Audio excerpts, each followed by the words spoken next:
오늘 욥기 34장, 35장을 두 장을 통해서 계속 욥기 내용을 살펴보도록 합니다.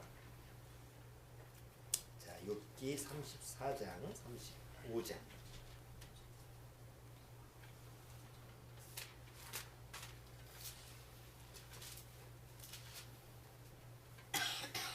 자, 욥기 34장, 35장 두 장을 하는데 한 1절서부터 34장 1절서부터 9절까지만 같이 한번 읽고 시작해 보도록 하겠습니다. 자, 1절서부터 9절까지 천천히 같이 읽습니다. 엘리후가 말을 이어 가로되 지혜 있는 자들아 내 말을 들으며 지식 있는 자들아 내게 귀를 기울이라. 입이 신물의 맛을 변변함 같이 귀가 말을 분별하나니 우리가 스스로 옳은 것은 택하고 무엇이 선하는가 우리끼리 알아보자. 욥이 말하기를 내가 의로우나 하나님이 내 의를 제하셨고 내가 정직하나 거짓말쟁이가 되었고 나는 허물이 없으나 내 상처가 낫지 못하게 되었노라 하니 어느 사람이 욥과 같으랴. 욥이 회방하기를 물맛이타며 악한 일을 하는 자들과 사귀며 악인과 함께 다니면서 이르기를 사람이 하나님을 기뻐하나 무익하다 하는구나.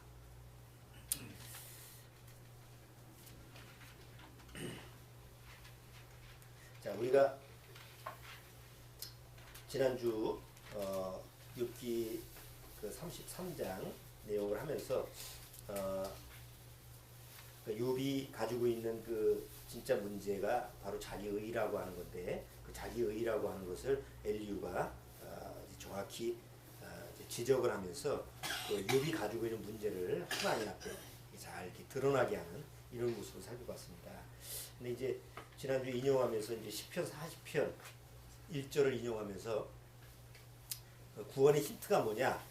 네가 기가 막힐 구덩이에서 하나님이 너를 이제 건져 주시는 그 하나님의 은혜가 있는데, 바로 그러기 위해서는 뭐가 필요하다고 그랬죠? 기가 막힐 구덩이에서 하나님이 나를 구원하시려면 대속물이 필요하다고 그랬죠. 그래서 이제 1천 천사 가운데서 바로 중보자가 돼서 너에게 대속물이 필요하다. 대속물이 있으면 하나님이 너를 이렇게 구원하실 수 있다. 근데 하나님이 바로 그 대속물을 준비하신다라는 부분을 구원의 힌트로 엘리후가 욥에게 얘기합니다.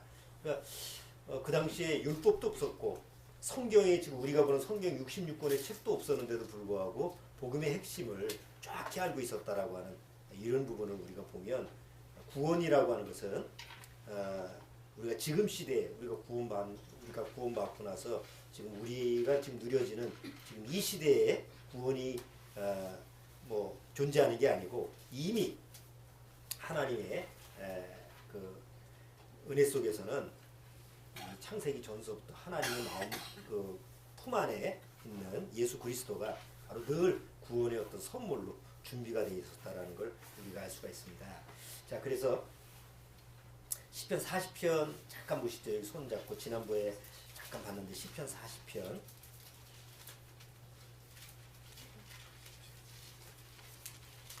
시편 40편 1절 시편 40편 1절. 자, 주원이가 한번 크게 한번 읽어주세요. 내가 여호와를 기다렸더니 귀를 기울이사 나를 부르짖음을 들으셨도다. 나를 기가 막힐 웅덩이와 수렁에서 끌어올리시고 내 발을 반석 위에 두사 내 걸음을 견고케 하셨도다. 됐어요. 그 영어 번역하고 지금 우리말 번역하고 이렇게 쭉 비교해서 보면 그 개중에 이제 우리말 번역이 참 잘 된 게 많아요. 왜냐하면 우리말 표현이 영어하고 표현해서 우리말은 굉장히 물론 영어 같은 경우는 직설적 표현이니까 오히려 죄에 대한 부분에 대해서 얘기할 때는 오히려 더 쉽게 받아들이는 그런 내용인데, 그런 반면에 이제 하나님의 은혜라고 하는 쪽에서 표현할 때는 우리나라 그 번역이 의외로 아주, 물론 그게 우리나라 사람이니까 우리 한글을 사용하니까 더 그것이 밀접하게 오겠지만 우리말 번역에서는 굉장히 좋게 번역하는 그런 내용 중에 가끔 있어요. 그 중에 이제 이 기가 막힐 이 구덩이에서 나를 건지셨다라고 하는 이 표현은 우리나라 사람들한테는 굉장히 그 적절한 표현이라고 생각을 해요. 그냥 영어 번역으로 보면 아주 무시무시한 구덩이와 진흙탕에서 이제 나를 건지셨다고 하는데 그런 말보다는 기가 막힐 구덩이로 나를 하면 굉장히 그게 우리한테는 빠르죠. 근데 영어권을 사용하는 사람은 그 말을 좀 이해를 못해요. 물론 그 영어 표현에 보면 비슷한 표현이 있지만 그게 이제 우리나라 사람이 기가 막히다라는 표현을 할 때는 보통 여러분들도 야, 참 기가 막히다 이렇게 표현할 때가 많죠. 뭐 어떤 음식을 먹는데 아주 기가 막히게 맛있다 뭐 이렇게 표현하기도 하고 그건 이제 좋은 쪽에서 표현하는 거고 아니면 어떤 예기치 않는 일이 벌어졌는데 아주 그냥 나한테 굉장히 당황스러운 일이 벌어졌을 때 아유 참 기가 막힌 일을 당했다 이렇게 표현하잖아요. 그러니까 우리가 기라고 하는 거 기자 아시죠? 기자라고 하는 건 우리 안에 이제 보이지 않는 무슨 어떤 뭐 일종의 그 전기처럼 우리 몸에 에너지를 이렇게 온 몸에 이렇게 퍼뜨리는 그러니까 한방에서는 그 기라고 하는 걸 굉장히 중요시하게 여기는 거 아니에요. 어디가 뭐 기가 막혔다고 그러고 기를 뚫어줘야 된다고 그러고 뭐 지압도 하고 우리나라에 그런 모습 많은데 여기서 이제 기가 막힐 웅덩이에서 나를 수렁해서 기가 막힐 그런 수렁에서 나를 건지셨다라고 하는 건 우리말 표현에서 굉장히 적절하게 마음에 와닿는 그런 표현인 것 같아요. 자, 그런데 이제 이게 다윗이 쓴 시 아닙니까? 이 다윗이 쓴 시인데 다윗이 그 옛날에 사울왕을 피해서 도망 다녔죠. 사울왕을 통해서 광야에 도망이 다녔는데 그 도망 다닌 그 광야에 보면 웅덩이가 많았다고 그래요. 특히 그 무기또골짜기인가요? 그런데 그 구약에 보면 거기 보면 굉장히 그 웅덩이가 많았는데 그 웅덩이에는 일종의 그 진흙덩이 붙여 늪처럼 빠지면 절대 나올 수가 없는 이런 늪과 같은 웅덩이가 많았었다고 그러니까 한번 빠지면 그건 뭐 웅덩이에 그 깊은 웅덩이에 한번 빠지면 누가 구해주지 않으면 거기서 절대 나올 수가 없다고 그래요. 그런데다가 빠뜨려 놓고 나서 옛날 요셉이 형들한테 구덩이에 빠뜨렸잖아요. 빠뜨려 놓고 위에 뚜껑만 닫으면 끝이에요. 뭐 파묻고 자시고 할 게 없어. 그냥 인공적으로 웅덩이가 파였고 그 안에는 늪과 같은 것이 있으니까 진흙벌 같은 것이 있으니까 한번 빠지면 스스로 못 나와요. 그러니까 그런 자연 환경을 빗대서 아마 그 당시에 이 다윗이 기가 막힐 웅덩이 물론 다윗이 그 기라는 거를 사용했는지 모르겠지만 어쨌든 그런 표현을 썼는데 지금 우리 한글 번역에서는 그런 웅덩이에서 바로 나를 건지셨다 이렇게 이제 표현을 하면서 우리가 이제 은혜 쪽에서 이 내용을 많이 사용하죠. 이 기가 막힐 웅덩이라고 하는 이 부분이 우리가 사용하는 언어로 보면 작년 한 해도 그렇지만 기가 막힐 일이 한두 개가 아니었잖아요. 가장 대표적인 게 세월호 사건에서 우리나라 전 국민이 기가 막혔죠. 아이들이 몇백 명이 바닷속에서 누가 구해주지도 않는 그런 처참한 상황에서 빠져 죽었잖아요. 굉장히 부모만 기가 막힌 게 아니고 그거를 바라보는 온 국민이 기가 막힌 거예요. 또 군대에 가서 또 거기서 총기 사고가 일어나가지고 많이 죽었죠. 뭐 천안함 사태 이런 거 말고도 그냥 총으로 갖다 다른 난사를 해서 다른 병사들을 죽이고 이런 사건을 했을 때 그 군대에 보낸 부모의 입장에서는 어떤 일이에요? 총기 사고 때문에 죽었을 때 그 부모의 마음이 어떤 마음일까요? 기가 막힐 일 아닙니까? 그저께인가 뉴스에 보니까 누가 중고차를 샀는데 중고차 사고 가져와서 주차시키고 그 다음날 잊어버렸어. 뉴스 보셨죠? 그 자꾸 보니까 중고차 팔아먹은 사람이 차 키 두 개를 가지고 있다가 하나는 판 사람한테 주고 하나는 자기가 가지고 있다가 그날 팔아먹고 그날 가져왔어. 기가 막힐 일 아니에요? 자꾸 보니까 자기한테 판 사람이 그걸 훔쳐갔으니까 여러분 세상에 기가 막힐 일이 인생 살아가면서 여러분들도 한번 지금까지 살아오시면서 기가 막힐 일이다 이런 그 표현을 할 만큼 그런 일이 아마 몇 개는 있을 거예요. 뭐 저도 역시 마찬가지고 목사를 하면서 참 기가 막힐 일이 한두 번 경험한 게 아니에요. 요새 MBN 방송 보니까 그런 게 있더라고. 기가 막힌 이야기, 실제 상황, 뭐 요새 그거 많이 사람들이 본다고 그러더라고. 나는 못 봤는데 설교 준비하면서 그런 프로가 있나 했더니 있더라고. 그 제목이 그래. 기가 막힌 이야기, 실제 상황. 그래서 이제 실제로 있었던 일을 이렇게 표현하는데 뭐 내용을 보니까 어떤 면은 좀 과장된 표현인 것 같아요. 원래 진짜 그랬나? 이렇게 이럴 정도로 그 이야기 자체가 굉장히 그 기가 막힌 그런 일이 있는데 예를 들어서 어떤 아들이 자기 아버지한테 그 효도 관광을 시켜줬대요. 그 효도 관광을 시켜줘가지고 중국에 이제 한 일주일 동안 한 바퀴 쫙 여행하러 오시라고. 그 이제 그 아들이 이제 효도 관광 시켜준다니까 뭐 안 갈 부모가 있어요. 그래서 아버지가 이제 아버지 혼자 할아버지인데 아버지를 효도 관광 시켜서 중국 갔다 왔는데 집에 와 보니까 다른 사람이 딱 살고 있어. 일주일 만에. 아니 이거 내 집인데 누구예요? 했더니 집 팔렸다고 내가 샀다고. 그 아버지로서는 기가 막힐 일 아니에요? 그 아들한테 전화해도 전화를 안 받아. 아들이 사업체 하나 하고 있었는데 거기 회사 찾아보니까 그것도 다 팔아먹고 어디 갔어. 그래가지고 이게 어려워가지고 얘가 쫄딱 망했나. 그래가지고 이제 아버지는 또 아들 걱정 때문에 그때 수소문 해가지고 가까스로 아들 주소를 찾아서 가고 하니까 뻔듯하게 살고 있어. 그 아버지가 그래 하나밖에 없는 아들인데 그냥 내가 묻어나가지고 저 아들이 망했나 보다 이렇게 생각했는데 가보니까 그냥 제대로 잘 살고 있으니까 그럼 됐다 하고 이제 노숙자 생활을 가는 거야. 기가 막힌 얘기야. 진짜 그런 일이 있었나 그럴 정도로. 또 하나는 경로당에 어떤 할머니가 미모의 할머니가 매일마다 화장을 하고 경로당에 나오는데 경로당에 나왔다가 나가면 꼭 히치하이킹을 해요. 히치하이킹이 뭐냐면 남의 차 의도 타는 거. 시골 가보면 가끔 시골 이렇게 가다 보면 중간에 세워가지고 나 좀 어디 가는데 좀 태워주소 그러고 태워주잖아요. 그 할머니가 히치하이킹을 하는 거예요.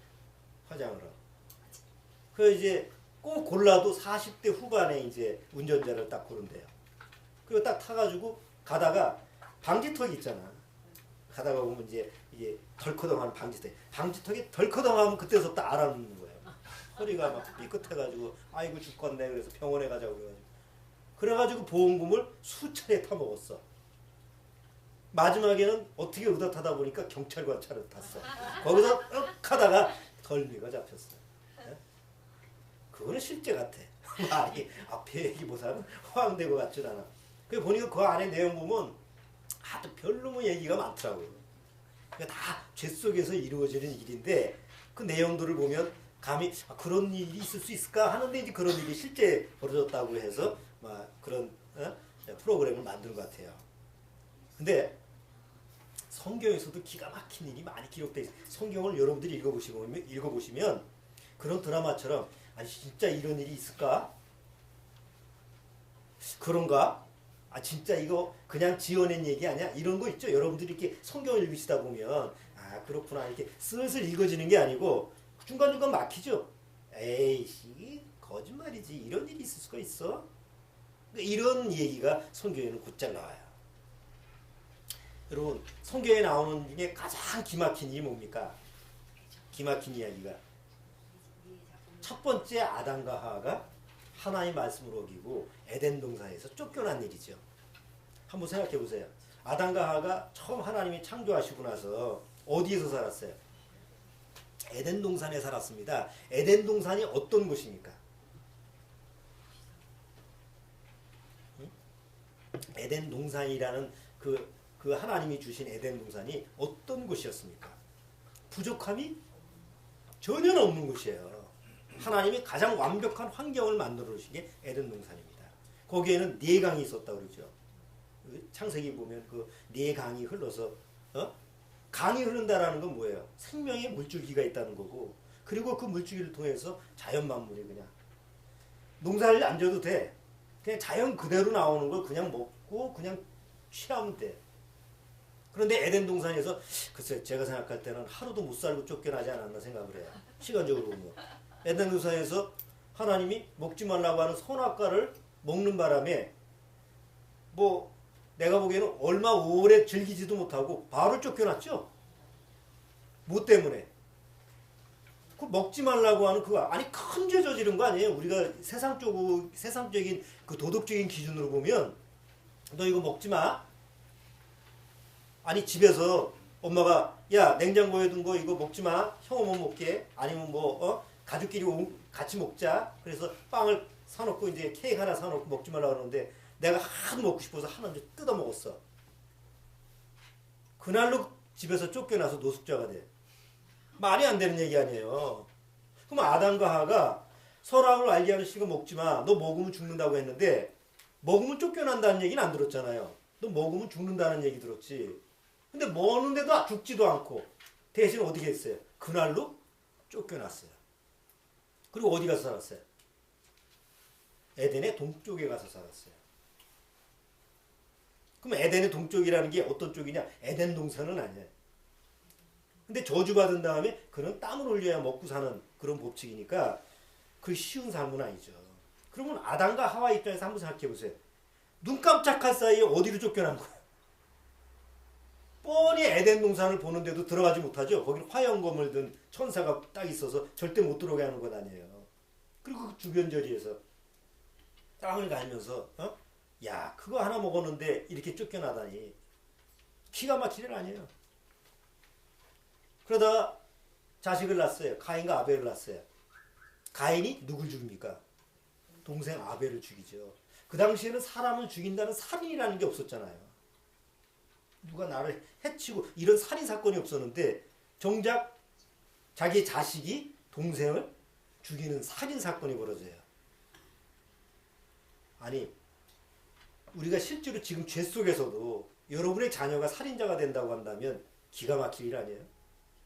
그 당시 아담과 하와가 한 번도 경험해 보지 못했는데 자기 난 자식이 또 형제를 죽였다는 그 사건을 봤을 때 얼마나 기가 막힙니까?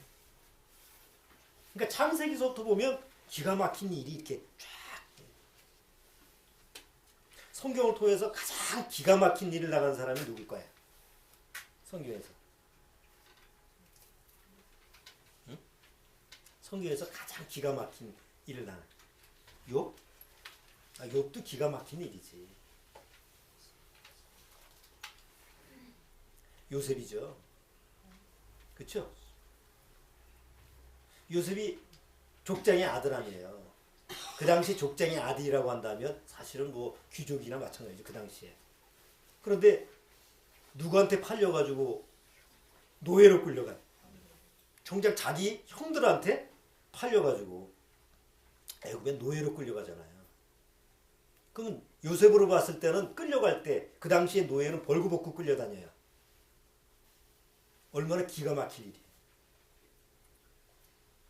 또 살만 애굽에서 그래도 노예 생활하면서 살만해서 어떻게든지 뭐 좀 터가 좀 해서 어떤 저 고위 관직직에 가서 거기서 좀 성실하게 일해주죠. 근데 하필이면 그 아내가 살살 꼬드겨가지고 뭐 하다가 결국 어디 갔죠? 나는 주인의 아내는 절대 나 취하지 않습니다. 오히려 아주 그런 순수한 마음을 가지고 있다가 결국은 감옥에 갇히는 거 아니에요. 그러니까 우리가 성경을 통해서 인물에 대한 얘기를 쭉 보더라도 정말 기가 막힌 일을 당하는 이런 모습을 우리가 성경을 통해서 많이 보게 됩니다. 자, 이제 욥기를 통해서 이제 욥기. 과연 욥은 무엇에 대해서 기가 막힌 일일까요?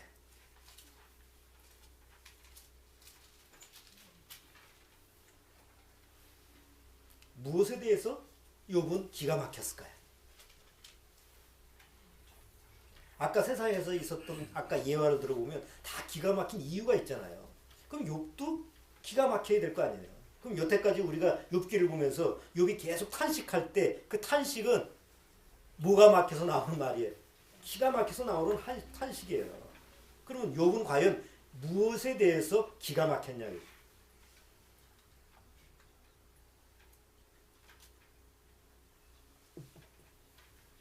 자기한테 닥친 일. 나는 아무 잘못도 없는데 나는 뭐 내가 뭐 크게 잘못한 것도 없는 것 같은데 왜 하나님이 나한테 이런 시험을 주시지? 이런 고통을 당하지? 왜 다 자식 잃어버리고 다 재산을 잃어버리고 나는 이제 죽기 직전까지 왔지? 아니 과연 내가 뭘 그렇게 크게 잘못했지? 이게 기가 막힌 일이야. 그런데 엘리후가 나타나서 뭐라고 얘기하느냐면 네가 생각하는 그 기가 막힐 일이 기가 막힐 일이 아니다. 그 얘기를 번복해 주는 거예요. 34장 35장은 바로 엘리후가 지금 착각하고 있는 야 내가 지금 당한 일이 정말 누구도 감당할 수 없는 기가 막힐 일이다. 이렇게 표현을 하는데 엘리후는 그걸 뭐라고 얘기하느냐면 야 너 지금 착각하고 있어. 그건 기가 막힐 일이 아니야. 진짜 기가 막힐 일이 너한테 왔어. 그 얘기를 지금 해주고 있는 거예요. 자, 욥기 34장 보세요. 욥기 34장 36절. 욥기 34장 맨 끝절입니다. 34장 36절 37절 그거 읽어주세요. 욥이 끝까지 시험받기를 내가 원하노니 이는 그 대답이 악인과 같음이라. 그가 그 죄 위에 해악을 더하며 우리 중에 숨격을 치며 하나님을 거역하는 말을 많이 하는구나. 자, 엘리후는 욥에게 뭐라고 얘기합니까? 네가 악인이다. 여기 뭐 악인같이라고 하는 표현이 되는데 악인 같다라는 건 악인이라는 얘기죠. 그리고 하나님을 대적하는구나. 그러니까 엘리후는 지금 욥에 대한 문제의 원인점을 정확히 알고 있어요. 그냥 새 친구처럼 너 혹시 악인 아니냐? 네가 하나님께 뭐 잘못한 게 있지 않아? 이렇게 계속 추정을 해서 네가 그러니까 이런 일을 당했지. 계속 세상적인 차원으로 얘기하는 거예요. 그게 답이 없어요. 근데 엘리후는 뭐라고 했냐면 정확히 넌 네 문제가 있어. 네가 지금 네 문제를 몰라. 네가 지금 기가 막히게 생각하는 그 너한테 닥친 환경 이런 부분이 진짜 기가 막힐 일이 아니야. 내가 너한테 진짜 네가 당한 기가 막힐 일이 뭐냐. 그걸 얘기해 줄게. 그 얘기를 지금 하는 거야. 자, 기가 막힐 일 하나가 뭐냐면 첫 번째. 뉴스에서 보셨어요? 아기 20만 원에 사가지고 키운 어떤 처녀? 처녀 귀신이 아니고 어떤 그 아가씨가 아마 어릴 때 자기 환경이 부모님한테 사랑을 못 받았는가 봐요. 그래서 이 아가씨가 나는 아기를 키우면 사랑을 듬뿍 줘야지. 그런데 그럼 결혼해서 애 낳으면 되지. 결혼을 안 하고 그게 또 상처가 있으니 결혼을 못 하는 거예요. 그래가지고 결국 아기를 키우려고 미혼모들한테 아이를 샀어요. 그러니까 미혼모들한테 이제 아기 나면 어떻게 또 알아가지고 아기 인터넷에서 샀다는 거야. 뭐 어디 아기 구합니다 해가지고 그래서 미혼모가 20만 원에 팔았어. 20만 원에 팔아가지고 그 이제 잘 키워요. 막 학대하고 그런 건 아니야. 이 처녀는 자기가 정말 그 아기를 자기 아이처럼 키워요. 키우는 그런 부분. 근데 어떻게 이제 나중에 덜미가 잡혀가지고 키운 20만 원에 판 미혼모들도 잡혀가고 그리고 이제 이 사람도 이제 잡혀가는데 아마 사정을 들어보니까 학대하려고 그러는 게 아니고 이용하려고 그러는 게 아니라 그런 사정이 있어서 애기를 키운다. 그래서 정상참작이 되는 것 같아요. 이제 애기들은 다 이제 다 기관에 보내고. 근데 만약에 그 20만 원에 팔린 아기가 나중에 성인이 돼서 내가 어렸을 때 날 낳아준 엄마가 20만 원에 팔아먹었다. 그걸 안 닿으면 기가 막힐 일 아니냐. 그렇죠? 세상적으로 봤을 때. 아니 자기가 20만 원어치밖에 안 돼? 예? 20만 원 가지고 기저귀 몇 개 사요? 요새 기저귀도 비싸. 분유, 기저귀 뭐 한 달치 사면 한 달치도 안 갈 거 20만 원이면 요새 애기 하나 키우는데도. 자, 우리가 성경을 통해서 보면 내 출생, 죄인에 대한 출생, 죄인에 대한 출생에 대한 기가 막힌 이야기가 있어요. 근데 이 세상에서 교회를 다니든 안 다니든 누구도 자기의 출생에 대해서 기가 막힌 그 출생에 대해서 아는 사람이 별로 없죠. 알아도 믿는 사람이 별로 없어요. 다 자기 출생에 대해서는 적어도 어떻게 생각해요? 그래도 나는 이 세상에서 사랑받기 위해서 태어난 사람이야. 뭐 이렇게 이제 미화를 시키죠. 그러나 여러분 다 잘 아시다시피 시편 51편에 다윗은 뭐라고 그래요? 우리의 출생이 뭐라고 그래요? 모친이 나를, 엄마 아빠가 나를 아주 축복 속에서 나를 낳았고 나를 아주 그냥 뭐 왕자님, 공주님으로 낳았다고 성경은 그렇게 얘기 안 해요. 다윗은 뭐라고 그랬어요? 시편 51편. 시편 51편 5절. 여기 옆에 여기 손 띄고 시편 51편 5절. 자, 5절. 자, 같이 한번 크게 읽어보죠. 내가 죄악 중에서 출생하였으며 모친이 죄 중에서 나를 잉태하였나이다. 주원아, 엄마 아빠가 어디에서 낳았어? 주원이를? 도곡동에서 낳았지. 우리가 성경을 통해서 지금 읽었지만, 물론 주원이는 아이니까 그렇지만 어른이 돼도 말이죠. 대답은 똑같아요. 여러분 한번 생각해 보세요. 지나가는 사람 붙잡고 너 어디서 태어났어? 그러면 쌍문동, 도곡동, 자기 연신내 이렇게 얘기를 하지 어디 병원에서 태어났다고 그러지. 난 죄악 중에서 태어났다라고 얘기하는 사람 없잖아요. 아니 교회를 다니고 교리적으로 알아도 그렇게 믿지를 않는다는 거지. 아니 왜? 그렇게 믿고 싶지 않은 거예요. 적어도 자기 출생에 대해서는 굉장히 좀 축복 속에서 아주 그런 좀 미화된 그런 속에서 내가 태어나기를 원하는 거지. 야, 이런 죄악 가운데서 죄 중에서 내가 태어났어? 성경은 그렇게 얘기하지만 인정하고 싶지 않는 거예요. 유대인들은 하나님이 선택된 백성, 우리는 선민이다, 하나님이 선택된 민족이다라는 그런 자부심을 가지고 있는 유대인은 자기가 태어날 때 누구의 축복 속에서 태어난다라는 걸 믿을까요? 그들은 구약 성경을 믿잖아요. 유대인들은. 그럼 구약 성경을 늘 읽으면서 시편 51편은 빼놓고 읽을까요? 그 자기 조상 유명한 다윗의 시를 늘 묵상할 거 아니에요. 그러면 이 내용, 죄악 중에서 부모가 나를 죄악 중에서 잉태하고 죄 중에서 나를 잉태했다, 낳았다고 그 얘기를 알면서도 불구하고 그들은 너 어디서 태어났어? 그럼 뭐예요? 나는 하나님에게서 태어났어. 하나님의 축복 속에서 태어났어. 이런 사상을 가지고 있는 게 유대인이에요. 그러니까 하나님을 안다는 그 자체가 자기 의의가 된 거죠. 이게 우리나라에서는 모태신앙이라는 거예요. 온갖 악행을 다 하면서도 너 종교가 뭐냐 그러면 적어도 기독교라고 하면 되잖아. 근데 모태신앙이라고 우기는 거예요. 그럼 모태서부터 믿었으면 그 모양 그 꼴로 살아야 돼?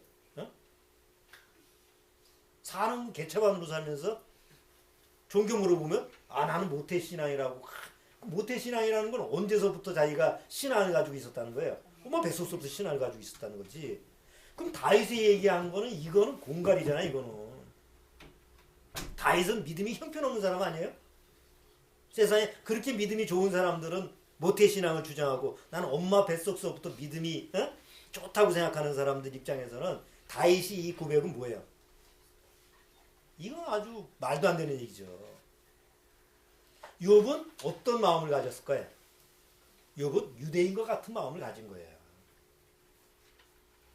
예수님이 오셨어요.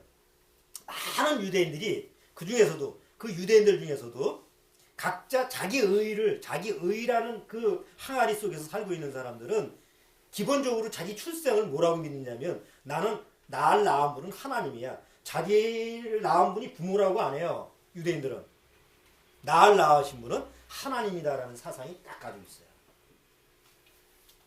아니 하나님을 안 믿는 일반 종교, 불교에도 이런 이 타종교인들은 나를 낳은 분은 부모님이라고 그러지 나를 낳은 분이 알라다, 부처다 이런 얘기는 안 하잖아요. 그런데 유대인들은 나를 낳은 분이 누구예요? 하나님이에요. 그렇게 말을 하는 사람 앞에서 예수님이 뭐라고 하냐면 야, 참 무식한 것들. 너는 사단의 자식이야. 사단이 놀랐어. 이렇게 얘기를 해요. 특히 종교 지도자들한테. 그러니까 그 얘기를 들었을 때 기가 막힐까요? 기가 안 막힐까요? 기가 막힌 얘기예요. 요한복음 8장. 요한복음 8장.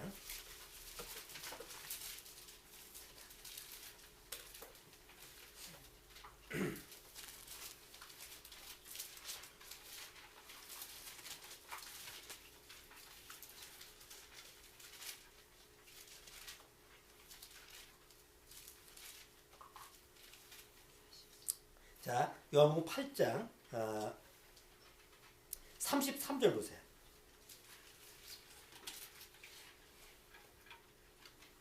자, 제가 잠깐 읽을게요. 빨리. 33절. 저희가 대답하되 우리가 아브라함의 자손이라 남의 종이 된 적이 없거늘 어찌하여 우리가 자유케 되리라. 이렇게 쭉 얘기하면서 39절. 대답하여 가로되 우리 아버지는 아브라함이라 하니 예수께서 가라사대 너희가 아브라함의 자손이면 아브라함의 행사를 할 것이오늘. 계속 유대인들은 우리 조상이 누구라고 그래요? 이 조상이라는 건 이제 아버지라는 자기 조상을 아버지라고 표현해요. 우리 조상은 아브라함이다. 아브라함의 후손이다. 이렇게 얘기하죠. 자, 그러면서 41절. 너희는 너희 아비의 행사를 하노도다. 대답하되 우리가 음란한 데서 나지 아니하였고 우리가 어디서 안 났어요?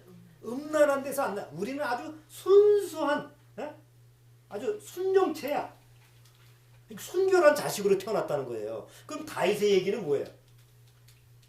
모친이 나를 어디서 태어났겠다고?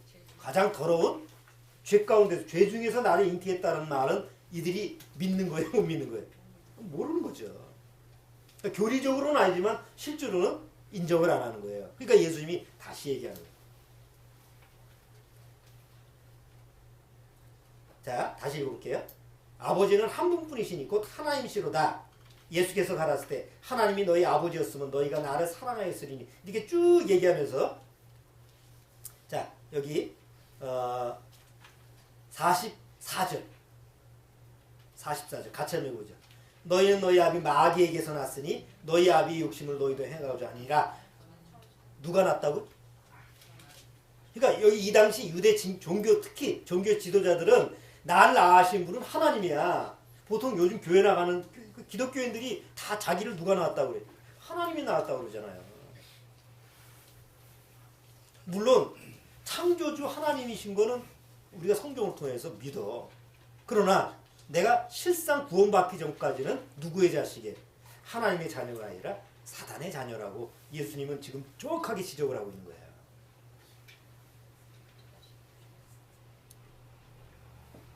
평생 동안 자기가 하나님 믿고 목회 생활을 했는데 만약에 구원받은 여러분이 목사님 하나님의 자녀가 아니에요.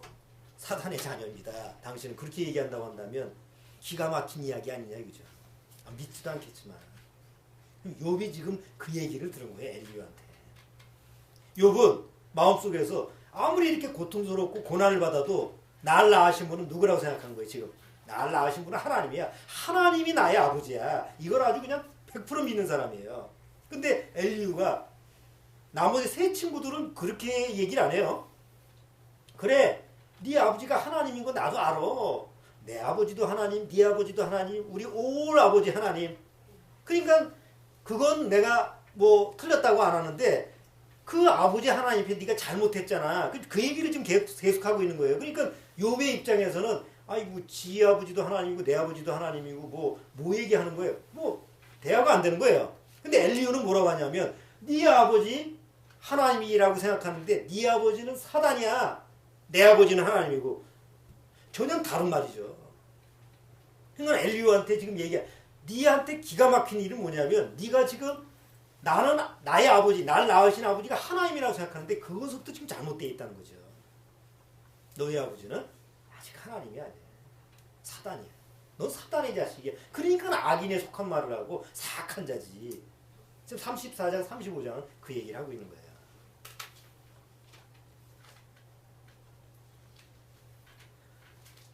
여러분, 어느 날 저는 이렇게 생각해요. 구원받고 나서 수많은 사람들이 구원의 복음을 듣고 교회에서 떨어져 나간 사람들이 한두 사람이 아니에요. 교회에서 나갔다고 해서 문제가 되는 건 아니에요. 중요한 건 그들이 나가서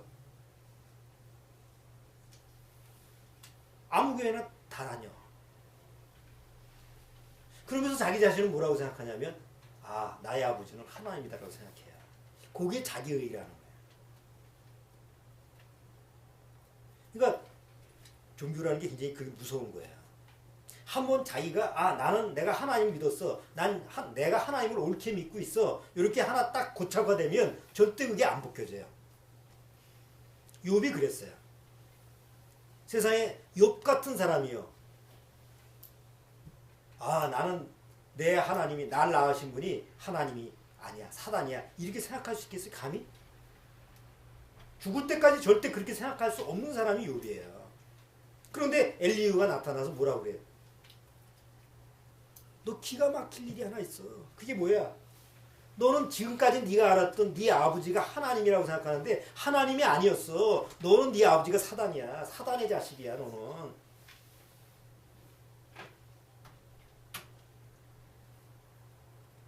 정말 구원받으려면 이 기가 막힌 일을 당해야 돼요. 대다수 교회 나가는 사람들이 구원을 못 받는 이유가 그거예요. 아, 그래. 예수님이 하나님이 내 아버지고 예수님을 통해서 나 구원받은 사람이야. 그 하나 사실만 알고 있지. 그 전에 아, 내가 이미 하나님의 자녀가 되기 이전에 사단의 자녀였었구나. 참 기가 막혔었던데. 그걸 경험해 본 적이 없어요. 욥도 마찬가지예요. 자, 욥기 33장 돌아옵니다.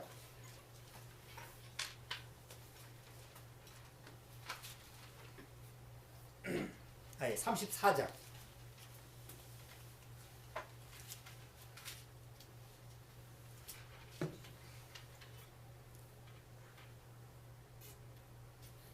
자, 엘리후가 욥기 34장 욥에게 5절 한번 보세요. 욥이 말하기를 내가 의로우나 하나님이 내 의를 제하셨고 내가 정직하나 거짓말자이가 되었고 나는 허물이 없으나 내 상처가 낫지 못하게 되었노라 하니 어느 사람이 욥과 같으랴. 욥이 회방하기를 물 마시듯 하며 악한 일을 하는가 자들과 사귀며 악인과 함께 다니면서 이르기를 사람이 하나님을 기뻐하나 무익하다 하는구나. 이게 누가 하는 말이에요? 거듭나지 못한 사람이 사단의 자녀가 하는 말 아니에요. 그러니까 직설적으로 이제 엘리후가 너는 구원받지 못한 사단의 자식이야.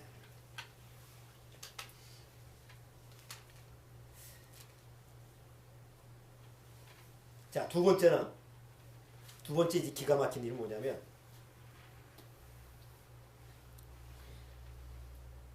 지옥에 가 있는 사람들은요, 어느 날 구원받지 못하면 다 지옥 가잖아요. 그럼 지옥에 가 있는 사람들은 지옥에서 하나 같은 생각을 가지고 있어요. 지옥에 절대 자기 죄 때문에 지옥에 왔다고 생각하는 사람이 없다는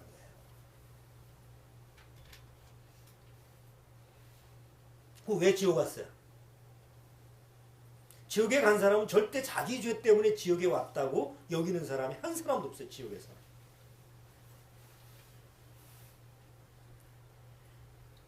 범죄를 저지르고 감옥에 가잖아요. 감옥에 가 있는 사람 쳐놓고 아, 내 죄 때문에 이렇게 감옥에 갇혔구나 이렇게 생각하는 사람이 몇이나 될까요? 없어요. 재수가 나빠서 친구를 잘못 사귀어서 뭐 어쩌고 저쩌고 해가지고 다 이유가 있어서 감옥에 간 거지. 자기 죄 때문에 아, 내가 이렇게 갇혔다 생각하는 사람이 없어요. 왜? 적어도 감옥에 있는 사람은 밖에 있는 사람을 나보다 낫다고 생각을 안 하거든. 나보다 더 사기 쳐먹고 나보다 더 악한 놈들은 저 밖에서 활보하고 있는데 나만 재수가 나빠서 이렇게 걸렸다고 생각하지. 지옥 간 사람도 똑같아요. 지옥에 가 있는 사람들 공통점이 뭐예요? 저 아직 지옥에 아직 오지 않는 저 수많은 저것들 나보다 더 선하다고 생각해? 안 그렇습니다. 어느 날 교회 열심히 나가다가 지옥 간 사람들은 다 누구 탓이에요? 자기가 지옥에 온 것. 목사 탓이에요. 목사가 제대로만 얘기해 줬으면 내가 지옥에 안 올 텐데 이렇게 생각할 거 아니에요. 그러면 욥은 뭐라고 생각해? 지금까지 아, 내가 이 죄 때문에 이런 고통을 당하는구나. 이렇게 생각을 했어요? 아닙니다. 욥기의 전체적인 내용을 보면 자기는 절대 잘못한 게 없는데 왜 나한테 이런 것이 왔는지 계속 하나님 앞에 따지는 거예요. 자, 우리가 욥기를 봤는데 다시 한번 그 내용을 다시 이렇게 복습 한번 해볼까요? 욥기 6장.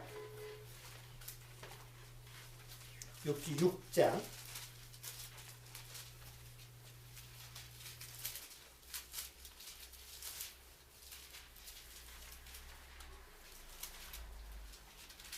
자, 욥기 6장 8절. 자, 8절, 9절, 10절까지 주원이가 한번 읽어주세요.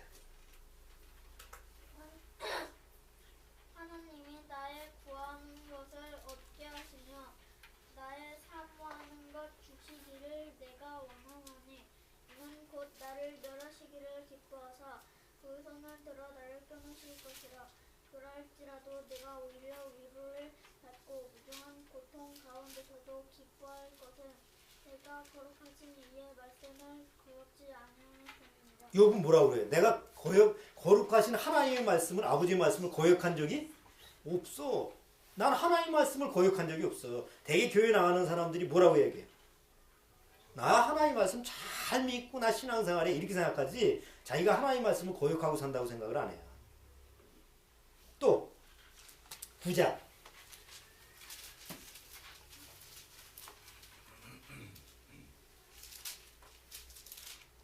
9장 22절.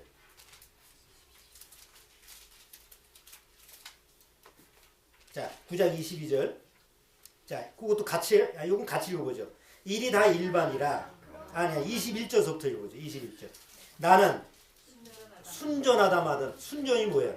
난 순수하다는 거야. 나는 순전하다마는 내가 나를 돌아보니 아니하고 내 생명을 천히 여기는구나. 일이 다 일반이라. 그러므로 나는 말하기를 하나님이 순전한 자나 악한 자나 멸망시킨다 하나니.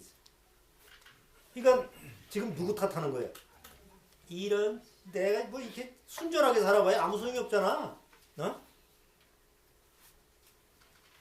또 10장 바로 다음 장 6절 보세요.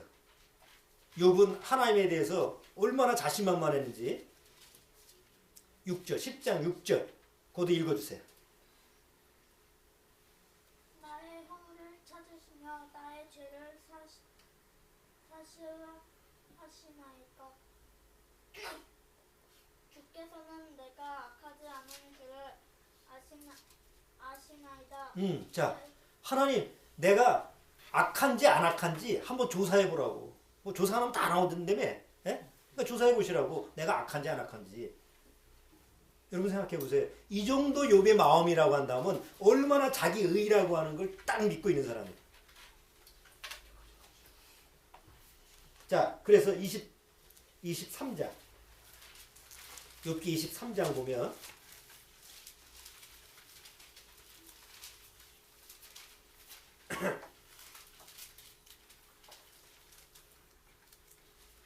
자, 여기 12절에도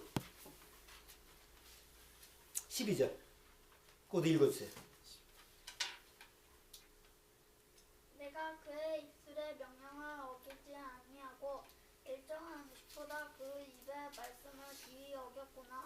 계속 욥이 얘기하는 것은 자기 변호. 하나님 앞에서 나는 절대 잘못한 게 없어. 하나님 앞에서 어긋난 그를 간 적이 없어. 계속 그 얘기를 하는 거예요. 여러분 이것이 구원받지 못하는 사람들의 마음 중심이에요. 그러니 보통 교회 나가는 사람이 나는 지옥 갈지도 몰라 이렇게 생각을 할까요 안 할까요? 천국 갈까 말까 이런 의심은 하는데 지옥은 안 갈 거야 이렇게 생각을 해요.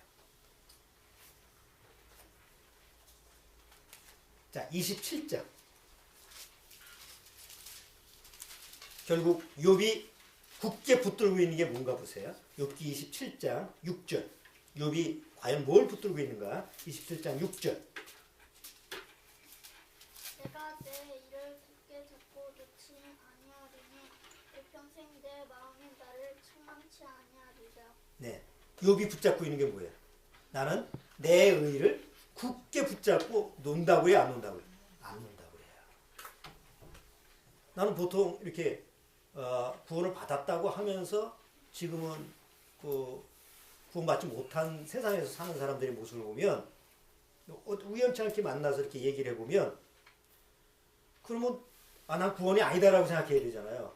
절대 그렇게 생각하는 사람 못 봤어요. 한 번도. 난 그래도 구원을 받았다고 굳게 붙잡고 있어요. 그게 자기 의라는 거예요. 그게 무서운 거죠. 차라리 몰랐으면 차라리 다른 종교인이라고 한다면 그런 모습은 안 취할 거 아니야. 욥은 자기의 의라고 하는 걸 굳게 붙잡고 절대 안 논다고 그랬어요.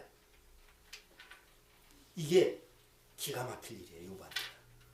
왜냐하면 그 자기가 붙들고 있는 의가 하나님 앞에서 뭐예요? 거짓된 의라는 거예요. 여러분, 사도 바울이요, 이 성경에 보면 그 신약 시대에 사도 바울이 구원받기 전에 유대 종교인이잖아요. 근데 그냥 유대 종교인이 아니라 정말 욥처럼 자기 의의를 딱 굳게 붙잡고 있는 사람이죠. 근데 그가 이제 뭘 했어요? 자기가 믿는 종교에 대해서 대항하는 그 당시 크리스찬들, 지금으로 얘기하면 개신교죠. 예수님을 믿는 그런 사람들을 잡아 가두고 심지어는 스데반을 죽이는 데까지도 했어요. 죽이는 그걸 뭐 지가 직접 죽이지는 않았지만 여기 이 사람이 그 우리가 가지고 있는 그 율법을 무시하고 예수를 믿는 자인데 어떻게 할까요? 했더니 죽여.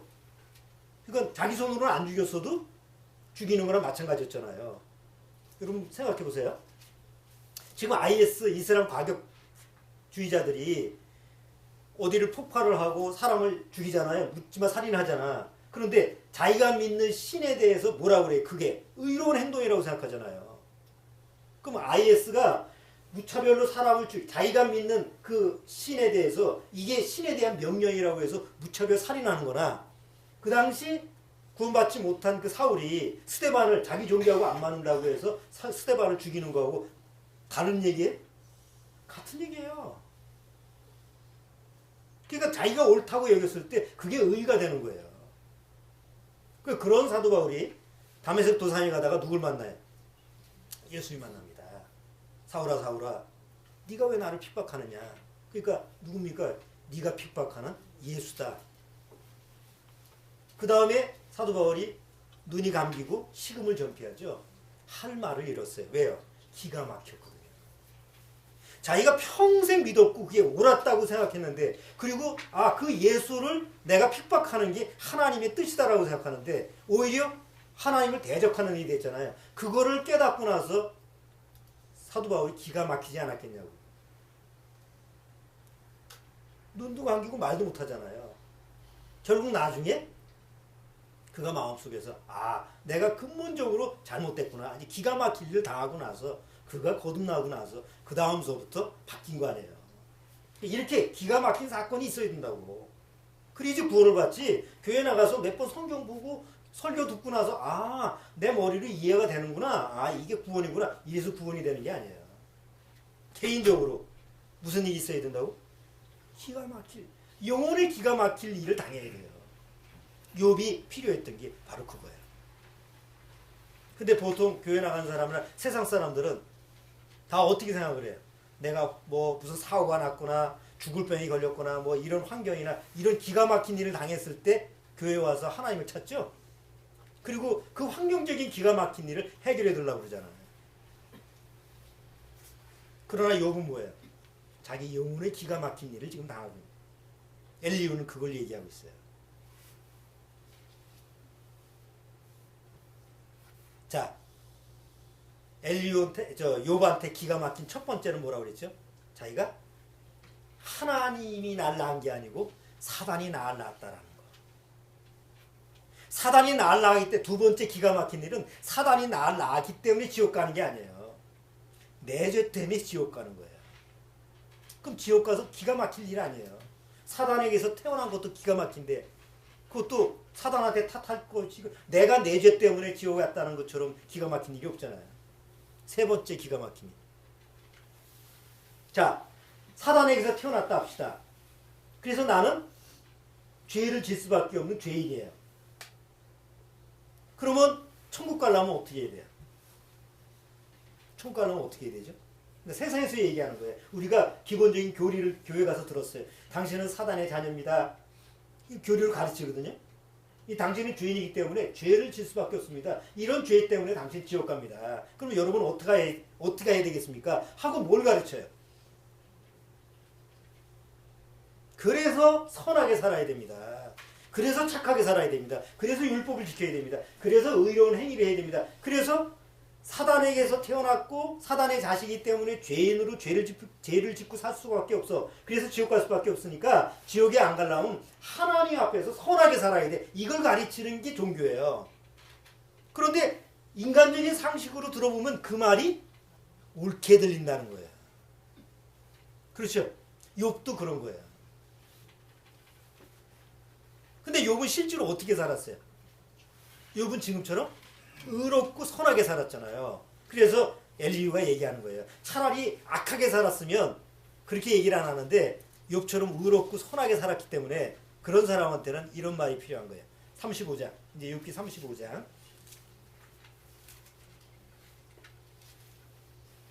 자, 욥기 35장. 자, 1절 제가 읽어볼게요. 엘리후가 말을 여가로되 내가 이것을 합리하게 여기느냐 내 생각에 내가 하나님보다 의롭다 하여 이르기를 유익이 무엇인고 범죄한 것보다 내게 이익이 무엇인고 하는구나. 내가 너와 및 너와 함께 있는 내 동무들에게 대답하리라. 욥한테만 얘기하는 게 아니에요. 욥에 있는 새 친구들한테도 같이 다 얘기하는 거예요. 너는 하늘을 우러러보라. 내 위에 높은 궁창을 바라보라. 내가 범죄한들 하나님께 무슨 영향이 있겠으며 내 죄악이 관영한들 하나님께 무슨 관계가 있겠으며. 여러분 이게 세상에서는 통용이 안 되는 얘기입니다. 세상에서는 내가 선을 행하면 그 세상 종교에서는 누가 기뻐해요? 불교인이 선한 일을 하고 자비를 베풀고 그러면 누가 기뻐해요? 부처님이 기뻐합니다. 그러니까 부처님을 기쁘게 하기 위해서 그 좋은 일을 하는 거 아니에요. 만약에 악을 행하면 박정님이 얘기했잖아. 인상을 구기신다고. 부처상에 가면 좋은 일을 하면 웃고 나쁜 일을 하면 험악하게 보이고. 그게 세상 종교예요. 그러니까 내 선과 악의 행위하고 실제로 세상 종교는 밀접해요. 그런데 엘리후는 욥에게 뭐라고 얘기했냐면 네가 선하게 살든 악하게 살든 하나님과 아무 관계가 없어. 이 얘기를 하는 거예요. 네가 선하게 살아봐야 사람한테만 유익을 끼친 거지 그렇다고 해서 하나님이 아주 플러스가 된 거 없어.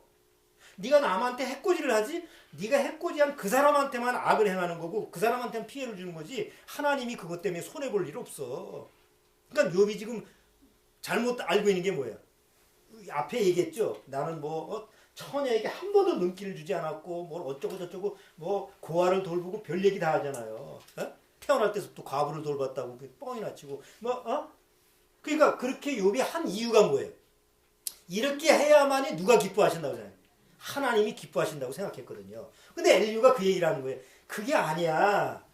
네가 그렇게 살았다고 해서 하나님이 그것 때문에 기뻐하는 분이 아니라 그건 아무 관계가 없어. 네가 돌본 고아나 유익이 됐지 과부나 유익이 됐지 그게 하나님 앞에서 기쁜 일이 아니야. 그러니까 기가 막힌 일이 아니냐 이거죠. 그러니까 앞에 뭐라 그러는 거예요? 엘리후가 욥한테 지적한 게 뭐예요? 내가 평생 이렇게 살았는데 왜 나한테 이런 고통이 왔지? 이렇게 욥이 얘기하니까 네가 잘못 생각하고 있었어. 네가 그렇게 선하고 착하게 한다고 해서 하나님이 뭔가 하나님 앞에 득되는 게 아무것도 없어. 그러니까 욥이 듣기에는 무슨 말이 그 말이 기가 막힌 일이다. 여러분 안 그래요? 세상에서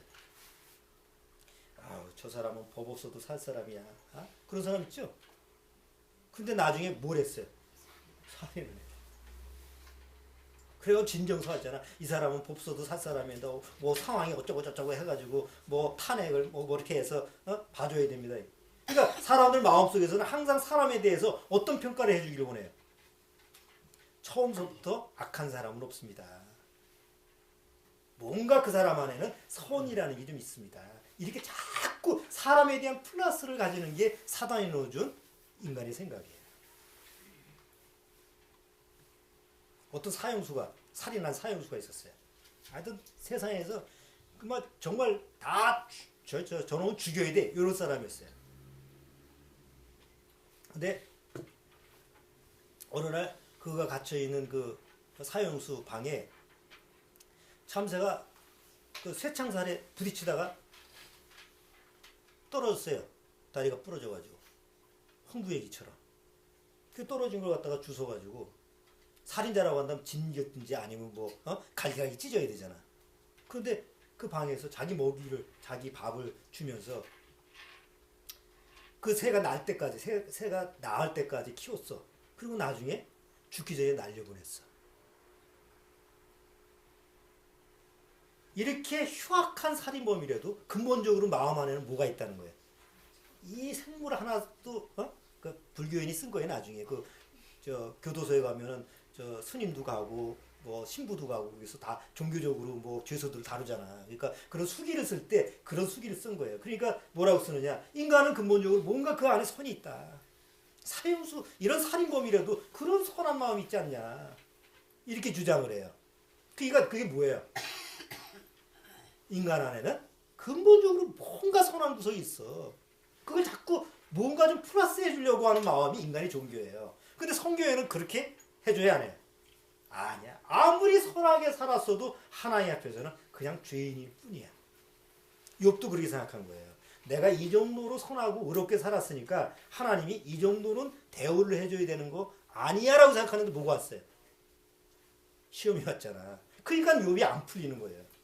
이렇게 안 살았으면 뭐 그래 내가 악인이니까 이렇게 벌 받는다고 생각하는데 아니 이거 뭐 나는 이렇게 고상하게 의롭게 살았는데 왜 이런 고통을 당해? 나보다 더 악한 놈들은 저렇게 잘 사는데. 그건 이해가 안 되는 거 아니에요. 근데 엘리야가 뭐라고 얘기해? 그래 그렇지. 왜 그런 줄 알아? 네 선이나 네가 하는 선한 행위나 악한 행위나 하나님과는 관계가 없어. 그럼 진짜 관계가 없을까요? 하나님은 사람들한테 너 선하게 살지 마, 악하게 살면 안 돼 이런 말은 안 하실까요? 아니에요. 성경에는 분명히 선을 행하라는 말이 있어요, 없어요? 있습니다. 히브리서 한번 보세요. 히브리서 13장.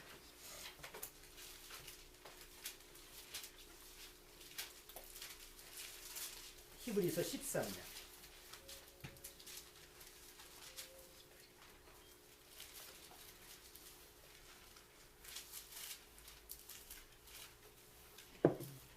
자, 히브리서 13장 16절 읽어주세요. 오직 선을 행함과 서로 나눠주기를 잊지 말라. 자, 네, 됐어요. 오직 뭘 해라고? 선을 행하라고 그러잖아. 이 말은 뭐예요 도대체? 요한 3서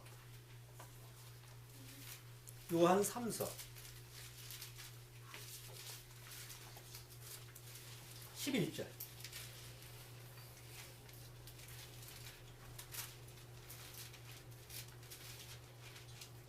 자, 11절, 12절 또 그것도 크게 읽어주세요. 사랑하는 자여 악한 것을 본받지 말고 선한 것을 본받으라. 선을 행하는 자는 하나님께 속하고 악을 행하는 자는 하나님을 배우지 못하였느니라. 예, 됐어요. 여기 선을 행하는 자는 누구한테 속했어요? 하나님께 속하고 악을 행하는 자는 하나님 볼 수 없다고 그러죠? 그럼 여기서 선을 행하라는 건 뭐냐? 로마서 3장에 뭐라고 했어요? 선을 행하는 자가 없나니 하나도 없다고. 그럼 정리를 해봅시다. 자, 우리는 태어날 때부터 사단의 자식으로 태어나서 죄인으로 출생을 했기 때문에 선을 행할 수 있는 능력이 있어요, 없어요? 없어요. 그래서 선을 행할 수 있는 능력을 하나님께 받아야만이 선을 행할 수 있죠. 선을 행할 수 있는 능력을 받으려면 내 안에 선이 들어와야 되죠. 그럼 내 안에 악은 어떻게 돼야 돼요? 깨끗이 처리가 돼야만이 되죠. 그래서 하나님은 내가 선을 행할 수 있는 그 사람이 되게 하기 위해서 먼저 악을 제거하기 위해서 누굴 보내주신 거예요? 하나님의 아들을 보내주신 거죠. 그러니까 아들이 십자가의 피로 말미암아 내 악을 다 제거하고 죄를 처리하심으로 말미암아 이제 선이신 예수님이 내 안에 들어오죠. 지난주에 예수님이 어디에 안에 들어온다고? 우리 마음 중심에 들어오신다고 그랬죠? 예수님이. 그러니까 선이신 예수님이 내 안에 들어오면 이제 선을 행할 수 있는 능력이 있어요, 없어요? 하나님이 주셨잖아요. 그러니까 선을 행할 수 있는 능력이 있는 구원받은 사람한테는 하나님이 능력을 주셨으니까 그 다음에 그 사람한테 하나님이 뭐라고 그래요? 너는 뭘 행하라고? 선을 행하라고 그러는 거예요. 근데 아직 선을 받지도 못한 사람이 자꾸 선을 하려고 그러면 그거는 선이에요, 악이에요? 사람 눈에 보기에는 선처럼 보이지만 하나님 보시기에는 하나님의 능력으로 하는 게 아니니까 악이다 말이에요. 그게 자기의라고. 그러니까 성경에서 말하는 자기의라는 것은 선을 행할 수 없는 거듭나지 못한 사람들이 자꾸 자기 방법으로 자기 노력으로 선을 행하려고 하는 그 모습, 그것이 자기의라는 거예요. 욥이 어떤 사람이었어요? 바로 자기가 하나님 앞에서 선을 행하려고 하는 그런 노력을 했던 사람이 바로 욥이에요. 그게 자기의라는 거지. 근데 그거 가지고 어딜 못 가요? 천국을 못 가. 그거 기가 막힌 일 아니야. 세상에 교회 다니는 사람 쳐놓고 다 봉사를 왜 해요? 천국 가기 위해서 하는 거 아니에요. 11조 왜 해요? 다 천국 가기 위해서 하는 거예요. 다 하나님 잘 믿고 천국 가기 위해서 하는 건데 그렇게 해도 난 널 모르겠다라고 어느 날 저 하나님 앞에 들으면 얼마나 기가 막힌 일이냐 이거죠. 그런데요, 결론적으로 이렇게 기가 막힐 세 가지 일을 내가 이 지상에 살아있는 동안에 당하면 육신이 떠난 다음엔 그 일을 안 당해요. 왜냐하면 구원받으니까. 그런데 내가 살아있는 동안에 이 기가 막힌 일을 안 당하면 이 기가 막힐 일을 언제 당하는 거예요? 하나님의 심판대 앞에 가서 당해요. 너는 내가 난 자녀가 아니고 사단이 난 자녀야. 너는 네 죄 때문에 지옥에 가야 돼. 그럼 내가 지금까지 했던 모든 것이 다 뭐예요? 그건 다 악이야. 불법이야. 그러니까 그 얘기를 들었을 때 기가 막혀요? 기가 안 막혀요? 기가 막히죠. 그러니까 그런 기가 막힌 일을 죽은 다음 하나님의 심판대 앞에서 당하지 말고 죽기 전에 살았을 때 당하라. 경험하라. 엘리유한테 바로 하나님이 그 해답을 주기 위해서 엘리유를 욥에게 보낸 거 아닙니까? 이렇게 해야지 욥기가 34장, 35장 계속 나가면서 풀어지게 돼 있지. 이게 안 풀어지면 엘리유를 어떻게 보는 줄 아세요? 멀쩡한 사람 바보 만들고 죄인 만드는 악인으로 보는 거예요. 그래서 이 엘리유 참 교만한 사람이구나. 우리 욥을 갖다가 저렇게 정죄를 하고 악인이라고 그러고 사악한 자라고 그래. 그렇게밖에 해석이 안 되는 거예요. 그러니까 그렇게 해석하는 사람도 여전히 어디 구덩이에 빠져 있는 거예요? 기가 막힐 구덩이에 빠져 있는 거예요. 그러니까 기가 막힐 구덩이에 빠져 있는 사람이 욥기를 해석하면 기가 막힙니다.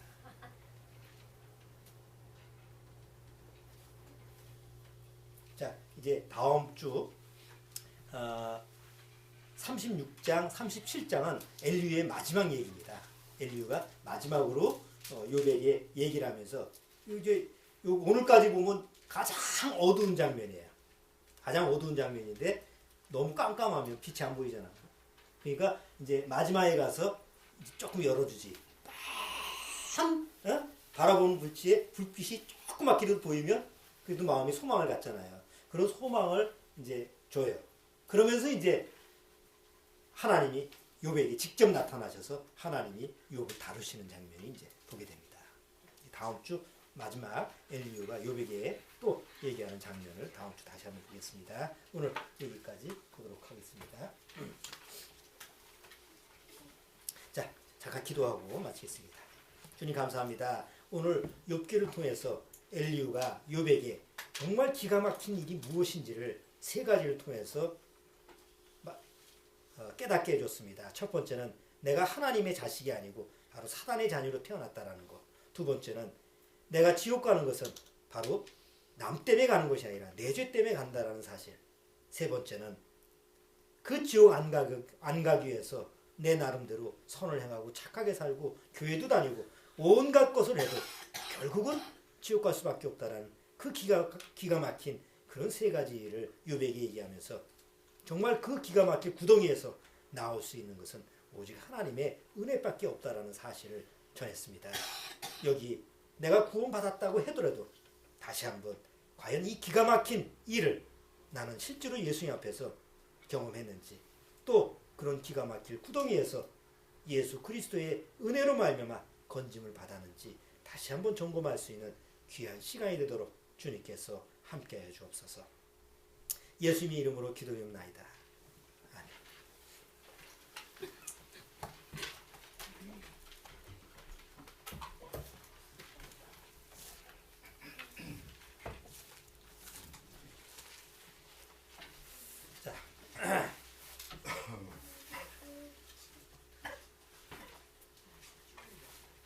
자, 반주자 마음대로 반주자가 원하는 찬송